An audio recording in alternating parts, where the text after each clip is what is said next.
शुरू करें। दिल होते जो मेरे सीने में दो।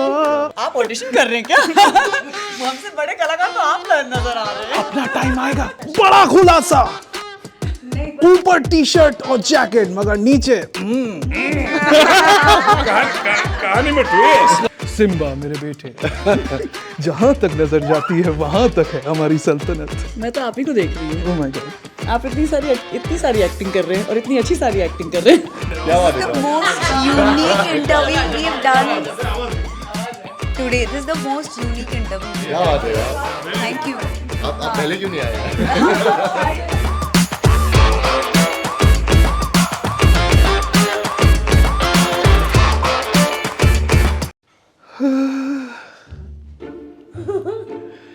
बहुत नर्वसनेस है यार। पहले आप देख लें इन लोगों में क्या इंट्रोडक्शन दूं मैं पहले अपनी सांसें थोड़ी सी जो है। वैसे तो दिल्ली में बहुत ठंड पड़ रही है, ऊपर से इतने बड़े बड़े कलाकार आपके साथ अगर फ्रेम में मौजूद हो तो वैसे ही थोड़ी सी कपानी सी छूटती है। पहले तो आप सभी को नमस्कार। नमस्कार बादशाह। नमस्कार नमस्कार। स्वादिष्ट एनीवे उस पर नहीं जाएंगे। Point being, hello India lockdown एक ऐसा टॉपिक, पहले तो सर आपको शत शत नमन। कहाँ से टॉपिक्स ढूंढते हैं, क्या प्रोसेस है? मतलब लॉकडाउन की अगर हम बात करें ये तो एक टॉपिक है, लेकिन इससे पहले आपने इंडस्ट्री के इनसाइड स्टोरी दी लोगों को, फिर फैशन इंडस्ट्री की भी इनसाइड स्टोरी सुनने को मिली लोगों को। एक तो ये इनसाइड स्टोरीज देख कौन रहा है, सोर्स कौन है सर? कोई नहीं, मुझे लगता है कि मेरे में जर्नलिस्ट छुपा हुआ है। मेरे में जर्नलिस्ट छुपा हुआ है। मेरे ख्याल से मैं यहीं से न्यूज़ से, पेपर से, रियल लाइफ से टॉपिक उठाता हूँ और फिर फिल्में बनाता हूँ। और ये 15वीं फिल्म है मेरी।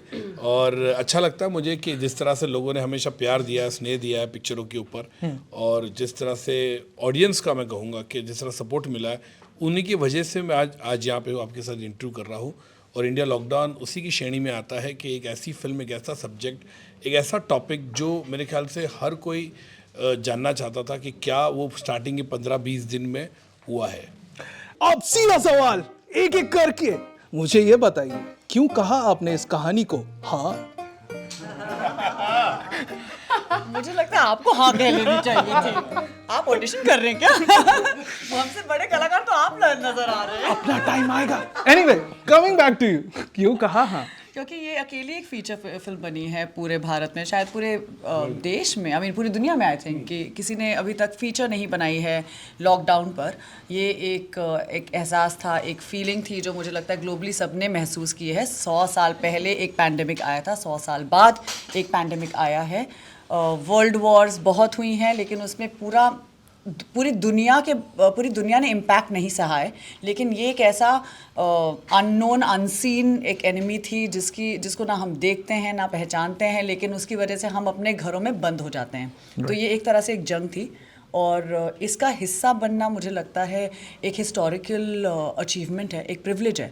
एंड हम सबको एक अपॉर्चुनिटी मिली थी कि हम अपने कहानियों के ज़रिए 4 बहुत ही अलग अलग फीलिंग्स इमोट कर पाएँ, लेकिन फीलिंग सेम ही थी। या तो फिर किसी से बिछड़ने की, किसी से मिलने की, कुछ खोने की, कुछ पाने की। तो ये फीलिंग्स सबने महसूस की हैं, और मुझे लगता है हमारी कहानियों के थ्रू ये फीलिंग्स हर कोई जब उसको देखेगा, दर्शक देखेंगे, तो उसके साथ रिलेट कर पाएंगे। ओके, आपने क्या महसूस की? मेरे किरदार का नाम है Mehrunisa and she is a commercial sex worker.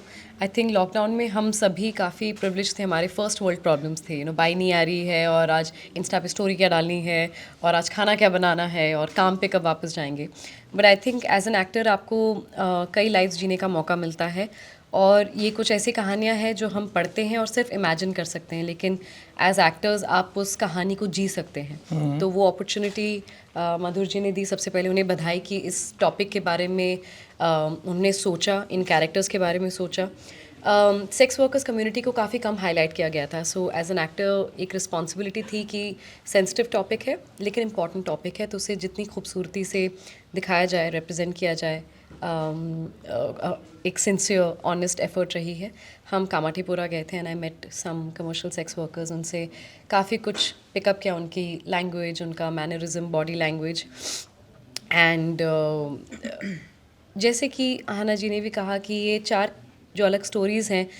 और मधुर सर ने भी कहा कि 2 अर्बन है और 2 इकोनॉमिकली माइग्रेंट वर्कर्स हैं और सेक्स वर्कर्स हैं, लेकिन है इंसान, they are all human and ये कहानी ह्यूमन सर्वाइवर्स की है।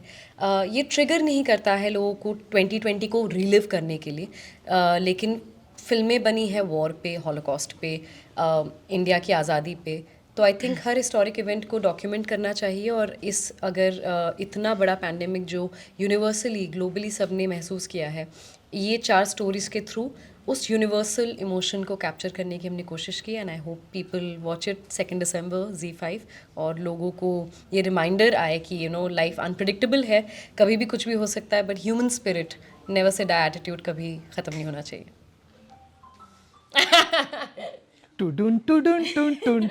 Thanks for the background score bro. Okay bro की बात कर रहे हैं तो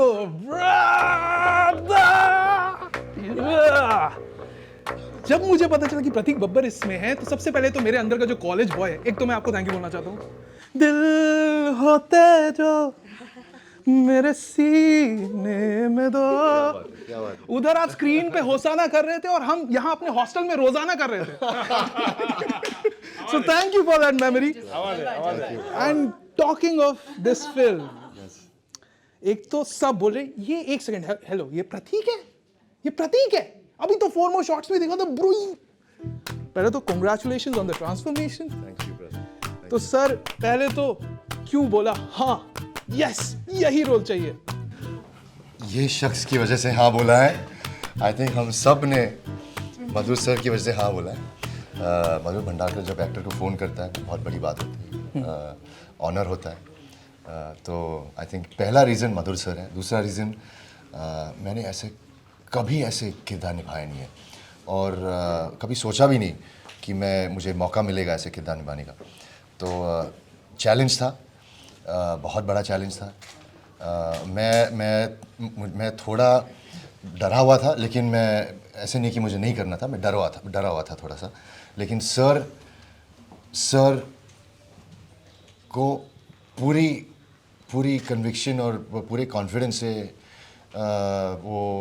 उनको लगा कि मैं ये किरदार निभा पाऊँगा, और उनके कन्विक्शन और कॉन्फिडेंस से मुझे शक्ति आई। और सर ने कहा कि यार माइग्रेंट वर्कर का रोल है, तेरी माँ ऐसे किरदार निभाती थी, तो अगर तू इसको जी जान से प्यार से अगर तू निभा पाएगा तो ये ट्रिब्यूट हो सकता है स्मिता पाटिल को। तो मैंने बस वहीं पे आई वॉज सोल्ड एंड मैंने कहा सर कब शुरू करें काम, अभी करते हैं, क्या करूँ मैं। But jokes apart, I think ये कम्युनिटी को रिप्रेजेंट करना बहुत बड़ी रिस्पॉन्सिबिलिटी है। आई थिंक हम सब जानते हैं लॉकडाउन में वो कितने कठिनाई उन्होंने फेस की है, और सालों not just lockdown, I think रोज़गार उनकी ज़िंदगी आज भी और इतने सालों से हम सुनते आए हैं बहुत कठिनाई से जीते हैं। तो आई थिंक इनको ये कम्युनिटी को रिप्रेजेंट करना, करेक्टली रिप्रेजेंट करना, ऑनेस्टी और सिंसियरिटी के साथ रिप्रेजेंट करना बहुत ज़रूरी था। और there is a saying in English, not to leave any stone unturned, and I think both Sai and I didn't want to leave. We both play migrant workers. हम मियाँ बीवी हैं, migrant workers हैं। Both Sai and I didn't want to leave any stone unturned in doing justice to these character stories and the people they are and the lives they live and the hardships they face. And बस हमने बस surrender किया sir को, बस बाकी कमाल जादू sir का है, हमने बस सरेंडर किया। बहुत अच्छा, दोनों ने परफॉर्म बहुत ही अच्छा किया। एंड वो आई, वो छाई मेरे साथ है। हाय साई। क्या बात है, क्या बात The है। most unique interview we've done today. This is the most unique interview we've क्या बात done. है यार, Thank you. आप पहले क्यों नहीं आए यार?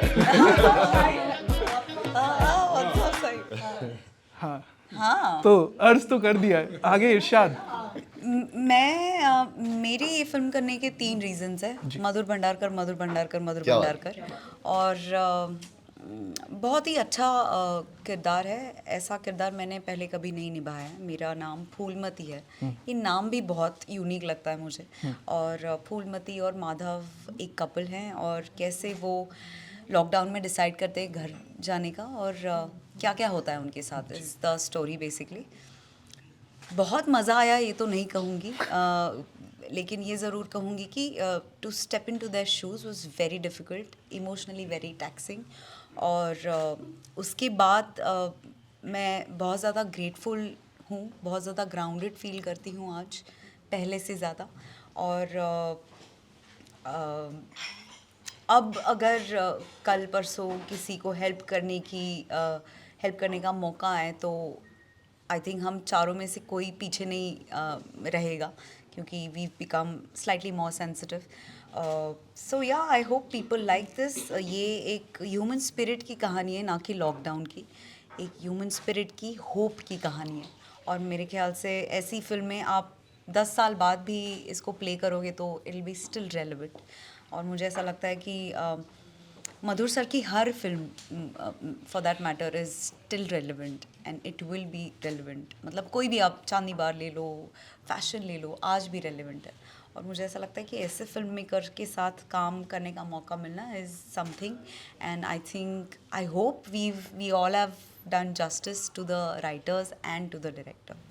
ऑलराइट, क्या उन्होंने जस्टिस किया है राइटर्स और डायरेक्टर्स के साथ, ये तो पता चलेगा 2 दिसंबर को जब ZEE5 पे आएगा ये शो। लेकिन अब ये तो थी दूसरों की कहानियां आपने बखूबी पोर्ट्रेट की, तो उसके लिए तो आप सबको दाद है। अपनी भी तो थोड़ी कहानी बताएं कि जब लॉकडाउन शुरू हुआ तो कैसे थे वो पहले 7 दिन। मेरा पैर फ्रैक्चर था, तो मेरा प्लास्टर में था पैर 1 महीने के लिए। और उसके बाद यू नो देयर प्लास्टर नहीं था, there was a plastic shoe, a new technology basically. उसका उपयोग मैंने बाद में जूम कॉल करने के लिए किया। और लाइक उसमें फ़ोन अटका के I used it as a stand. Jugaad, high five, jugaad, hashtag jugaad. So मेरा लॉकडाउन तो बहुत ही भयंकर था, लेकिन मैंने बहुत सारी नई चीज़ें भी सीखी। मैंने रोटी बनाना सीखा। गोल और फूली हुई। मैंने भी यही यस, मैं बहुत स्ट्रगल करता हूँ मैम। गोल और फूली हुई, यस। और अपनी आप की कंपनी कितनी बोर हो सकती है ये भी मैंने सीखा। और बस बाकी जो इमोशन हर पूरी दुनिया ने महसूस किया वो मैंने भी महसूस किया। और मैं भगवान से प्रे करती हूँ कि ऐसा टाइम वापस कभी ना आए। प्लीज कुछ भी आए ये वापस ना आए। नहीं, कुछ भी नहीं है। कुछ भी नहीं है, जो पहले बोलेगा उसी के पास जाते हैं ना, ये बढ़िया रहेगा। जिसने किया तो उसके पास। बब्बर को लो, बब्बर शेर है। हाँ, सिम्बा मेरे बेटे, जहां तक नजर जाती है वहां तक है हमारी सल्तनत। बब्बर बोल दिया तो मैं वो शेर वाले जोन में चला गया। एनीवे, तो पहले 7 दिन प्रतीक साहब, मैं जी साहब वो साथ वो रुको सात रुको, दिन। ऐसा ना क्या बैकग्राउंड में ऐसा म्यूजिक जाएगा टिंग टिंग टिंग टिंग टिंग टिंग टिंग। तो आइए प्रतीक, वो 7 दिन। वो पहले 7 दिन मैं माफ़ी चाहता हूँ क्योंकि मैं पहले 7 दिन घोड़े, भैंस, हाथी बेच के मस्त सोया हूँ मैं पहले 7 दिन।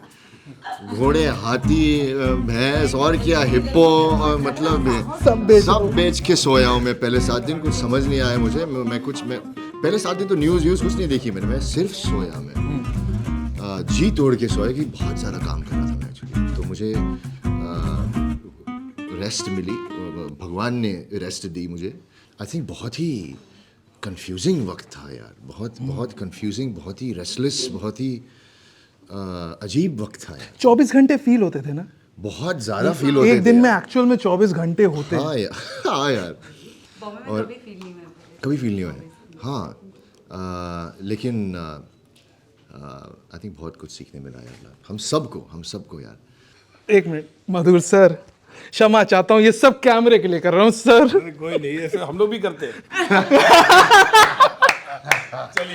ऑलराइट, तो पूरी दुनिया जानना चाहती है कि पहले 7 दिन क्या किया। पहले 7 दिन तो डेफिनेटली राशन लाया घर पे।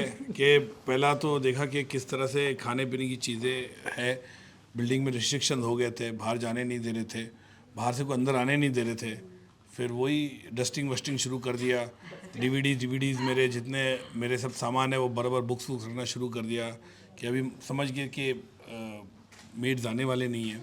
तो बड़ा वो बिगिनिंग में स्टार्टिंग में हुआ, फिर दोस्तों से बात करना, फ़ोन करना, लोगों से पूछना भाई हालचाल सब ठीक है, किसी की मदद चाहिए तो मदद भी कर दिया।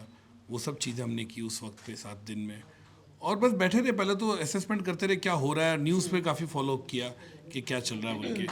मुझे नींद कम ही आती है, प्रतीक जैसा मैं लकी नहीं हूँ, मुझे नींद ही नहीं आती है मुझे तो मैं रात को 2-2 बजे तक न्यूज़ देखता था, चाहे वो हमारे भारत का न्यूज़ हो चाहे इंटरनेशनल हो, सब जगह ये पीड़ा थी। तो वो सब फॉलो किया। उसके बाद थोड़ा सा टाइम हो गया, सेटल होना शुरू हो गया। यही कि कपड़े वपड़े पहनने बंद हो गए थे। मैंने जो ट्रैक्स और टी शर्ट्स में हम लोग बैठे रहते थे, ट्रैक्स और टी शर्ट में, यही था। ऑल राइट, कच्छे में जूम इंटरव्यू दे रहे हैं। नहीं मैं नहीं। बड़ा खुलासा, ऊपर टी शर्ट और जैकेट मगर नीचे कहानी में ट्विस्ट। ऑल राइट, हाल चाल ठीक ठाक है, सब कुछ ठीक ठाक है। अभी तो ठीक ठाक है बिल्कुल। लेकिन उस समय क्या किया आपने वो 7 दिन? आई थिंक लॉकडाउन के पहले 7 दिन सेम ग्रोसरीज लाना और न्यूज़ चेक करना, checking up on family friends कि हो क्या रहा है, मतलब ये क्या है, उसको समझने में आई थिंक पहले 7 दिन निकल गए। उसके बाद दिन रात का फ़र्क नहीं था। आई थिंक कोई किसी भी टाइम पे सो रहा था, जग रहे थे, लोगों के साथ, फ्रेंड्स के साथ ग्रुप कॉल्स चल रहे थे, फैमिली के साथ ग्रुप कॉल्स चल रही थी।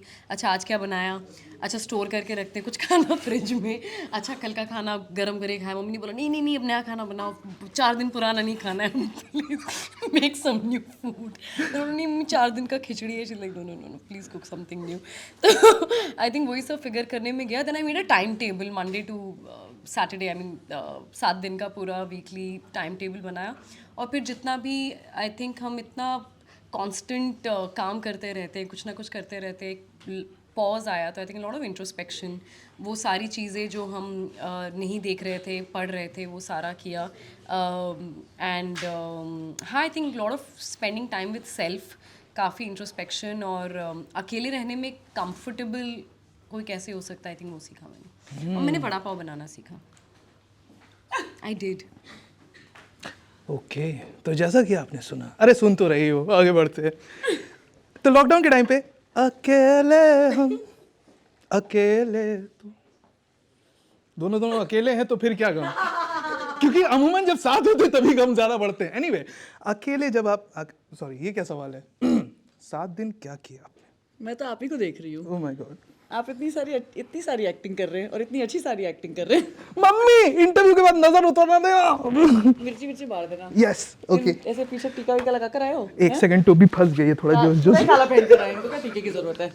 ऑलराइट, चलिए, तो हाँ जी। वो 7 दिन, अब आप मजबूर कर रहे हैं कि मैं वो 7 दिन याद करूं कि मैंने वो 7 दिन क्या किया। पिछले 7 दिनों में क्या क्या किया? पता नहीं कल क्या किया 7 दिन। सॉरी, ये जरूर पता है कि झाड़ू पीछे से आगे लगती है, पोछा आगे से पीछे लगता है। ये गुड पॉइंट। ये मुआयना था। हम भारत में रहते हैं, सब अपने परिवार सहित रहते हैं। मैं तो हॉकी खेलता था। हाँ, तुम यही करते हो। बहुत वेट लॉस हुआ। मैं मिलिट्री प्रोग्राम में थी, अपनी बहन के साथ थी। वो सुबह 6 बजे उठा देती थी। सुबह 6 बजे हम कॉफ़ी पीते थे और उसके बाद 6:30 बजे हम लोग वर्कआउट करते थे। तो मैंने बहुत कसरत की, बहुत खाना बनाया, बहुत झाड़ू किया, बहुत पोछा किया, बहुत मेडिटेशन किया, बहुत मस्ती की। मेरे 7 दिन मुझे लगता है मैंने बहुत मस्ती की है। तो कुछ लोगों ने मस्ती भी की, सब याद है। सब याद है। ऑलराइट, कहाँ चले गए? इतना सन्नाटा क्यों है भाई? मधुर सर, मधुर सर पुकारता चला, गेले उठे। एनीवे, मधुर सर अभी हमें ज्वाइन करेंगे, कहीं मत जाइएगा। कहाँ ही जाएंगे, कैमरा पर्सन हमारे साथ एक ही गाड़ी में आए हैं। तो सवाल तो मधुर सर से शुरू करना था, अब क्या करें? ये तो मेरा सिलेबस ही बदल दिया। Improvise improvise. अब सोच रहा हूँ कैसे। डब्बा गुल। आपने क्या किया 7 दिन? हाँ, आपने क्या किया वो 7 दिन? क्या किया भाई? आगे मधुर सर आ गए, थैंक गॉड सर। ये लोग तो मेरे से ही सवाल पूछने लगे थे। तो इससे पहले कि हम इस इंटरव्यू को रैप अप करें, एक आखिरी क्वेश्चन। सारा फ्रेम मैं ही खा के बैठा हूँ, इधर आता हूँ। तुमको फुटेज खाने की आदत हो गई है। हाँ मुझे ऐसा लगा इन्हीं पे कैमरा था नहीं नहीं, zoom on him please zoom zoom into him तो अगला सवाल इनसे नहीं आपसे है कि मैं अगले हफ्ते क्या देखूं, समझ रहे हैं? इंडिया लॉकडाउन 2 दिसंबर ZEE5 पर देखने का जरूर। And it's a wrap.